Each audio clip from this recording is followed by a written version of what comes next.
But this idea of reparations that are coming from the Democrats right now would require people who never committed a wrong, especially a wrong as serious as slavery, to pay people who were never wronged, who were never slaves. This is something from more than 150 years ago in our country, which certainly it's historically accurate to acknowledge that there are still the repercussions, the negative repercussions of that. But it's not, if we're talking about justice, it's not just to make people of one skin color today, that would be white people, pay people of another skin color when there's no wrong that's been committed between those two individual people.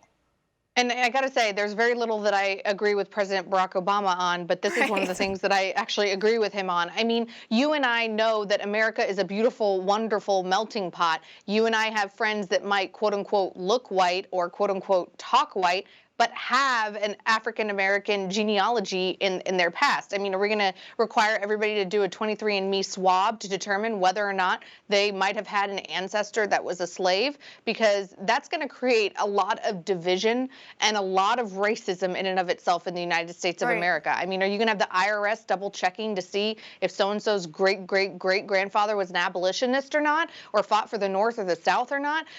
Also, let's not forget, I mean, I have a little bit more Cherokee Indian blood in me than Elizabeth Warren does, and even I would admit that it's not that much, but I can still trace some of my heritage back to members of the Cherokee tribe that were on the Trail of Tears. Are we going to pay reparations to those people? All of the other American Indian tribes that were wronged by the federal government?